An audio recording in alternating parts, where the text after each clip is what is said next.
wonten dawuh Undang wijak kanyeben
kewajiban kula njagi kasurmanipun Kabupaten Lamongan.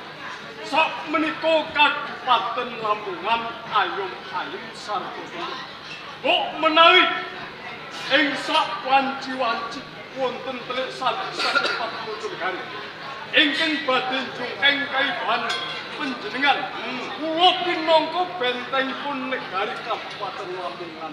Kejawi saking menika iya jumbuh aturipun kadang kula sinten ingkang damel risahipun negari Lamongan kula lan kadang kula awit saben dintenipun tansah Ulang sedaya prajurit anggipun olah bela raga Kanjeng Adipati.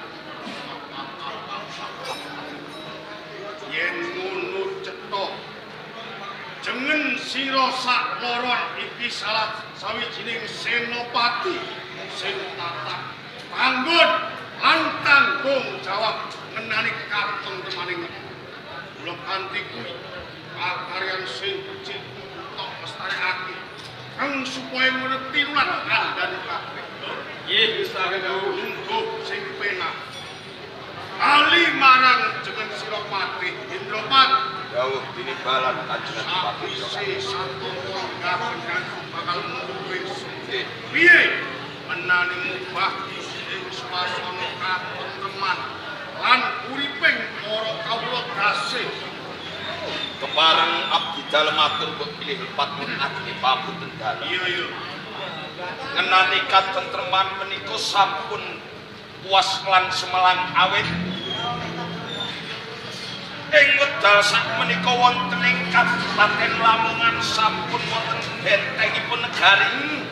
Wonten sanes gonjang dalah wijak. kuwi tanggung jawab Menika senopati jagol-jagol saged dados patuladanipun sedaya para prajurit magangan wonten ing Kadipaten Lamongan satemah ing wekdal sakmenika manggihaken ayom-ayem tentrem Kanjeng Adipati Indrakatong menika ngenani katentreman iya ngenani panggesananipun sedaya para kawula panjenengan ampun alit ing penggalih awet menapa sak sampunipun panjenengan jumeneng dados nata utawi adipati wonten ing Kadipaten Lamongan sedaya para nayaka mandhapipun prajurit lan kawula panjenengan sami sayekta kapti ngangkat dhateng pakaryanipun negari boten wonten setunggal kewala ingkang bakal dawuh pangandika panjenengan katitik nalikane kula menika nglapur laku wiwit saking ereng-erengipun Parjen mandhap wonten ing Karang Pradesan mingkah wonten ing Kitaraja sedaya para kawula panjenengan panggesanipun mubra-mubur pindha alinabur madu saged dipun wastani murah keng sarwa tinumbas subur kang tinandur kanthi rumangsa ombong cemplong sajroning ati nggih sakwise panjenengan kumidhangetake apa sing dadi nani yen ngono cetha ing dina iki Kabupaten Lamongan mangsa katentreman leres nanging yoti mesti wae sajroning ati kondo pitakon apa to sebabe nganti aku ngransekake dina dong Wisnu Agung ing Kabupaten Lamongan dados tandha pitaken sajroning manah kula estunipun wonten kawigatosan menapa kok ngantos panjenengan ngangsrekaken pisoanan ing wekdal sakmenika Kanjeng nganti aku ngransekake Wisnu Agung ing Kabupaten Lamongan Nggih. jalaran pancen ana wigati sing ketembuk marang sira kabeh hei dos pundi jeneng aku iki salah sawijining adipati sing isih muda tumaruna Leres. nyatane aku wis bisa ngayomi lan ngayomi uriping para nanging katitikipun ngaten jeneng menungso iki ora ana sing sampurna kula kanthi kuwi coba saiki cacat candranen endi sing dadi kekuranganku dados isinipun rembag wonten ing Pisanan Agung menika namung keng abdi dalem keng parikedah nyandra dumateng panjenengan Anjen waduh Kanjeng Adipati punden kula piye pidana menapa ingkang badhe katrapaken dumateng kula menawi to keng abdi dalem kumawani nyandra dumateng panjenengan Kanjeng jeneng sira ora usah wedi ora usah pikir mergo kabeh mau aku sing ngersakake ing mriki kula boten badhe nyandra dumateng panjenengan ingkang aneh-aneh awit menapa kanthi kasunyatan kemawon anggen panjenengan jumeneng dados nata wonten ing Kadipaten Lamongan menika tasih wonten emanipun. Ana emane Nggih, njur ngendi manggon emanipun menika mapan wonten ing sisih kiwa panjenengan. Dap paring kaprames waren menika tasih komplang kanjeng. dadi kuwi minangka dadi cacatku. Nggonku jumeneng Adipati Kabupaten Lamongan. Leres Durung duweni garwa prameswara. menika leres kasinggihan. Apa kaya ngono gonjangan kowe wijak? menika leres sedaya atur kula miring piyambak sedaya kaum wanita sami rarasan dereng wonten ingkang golontar ingkang dipun antu-antu para kaum wanita benjang menapa kaum wanita ing Kabupaten Lamongan wonten ingkang golontar kok menawi Kanjeng Adipati sampun nggadhahi titikan wanita kula sagah nata ori nginang jambe suwipun. Nggih, leres Kanjeng Adipati. Ngono ya. Gonjang lan kowe wijak. Nggih. Harta Jengjrapati Indrapati.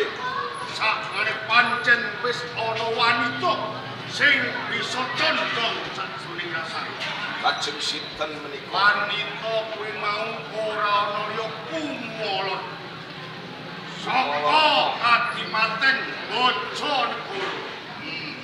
Dari kabar sing dak tampa amun tok ayu kumolot iki pindhane saksi garjagat. Sing sesigar mligi kanggo kumolot. Sing sesigar ditumbung sak donya. Pancen leres kabar menika boten ngayawara malah kapara nyata Kalamonto putri saking Bojonegoro ingkang nami Kumalaratna menika pasuryanipun ayu sampun pas lan timbang Kalamonto sesandingan gesang mateng panjenengan angkat minangka dados garwa prameswari panjenengan kajeng kula sarujuk sanget. Wis sarujuk mengko Kumalaratna kabare iki rupane ayu. Leres Nanging bodine piye bodine? Bodinipun Kumalaratna menawi kula mireng Iya, bodinipun semlohe semlohe iki apa, semoktor adu Cocok timbang kalian diri pribadi panjenengan Kanjeng Adipati. Mergo aku bawaan gede dhuwur. Nggih. Kumalaratna ya padha wae. Leres. Kok upama kelakon gaub, upama duwe anak dadi apa, Gajah dampet. Yen pancen kabeh padha sarujuk amuka aku karo nami Kumalaratna. Lho kanthi kuwi jumbo marang sumpah undangan Dewijaya. Amuka aku sebagai pageran wanita. Kowe sakuh notok ori minang jane sumpah. Lho kanthi kuwi dina iki jeneng sakoron tak putus kang supaya lumarap ing Kabupaten Bojonegoro. Lamaran Kumalaratna. Amuka ing ngene butuh lamar tampe Purwawasesa gak pasake marang menawi sampun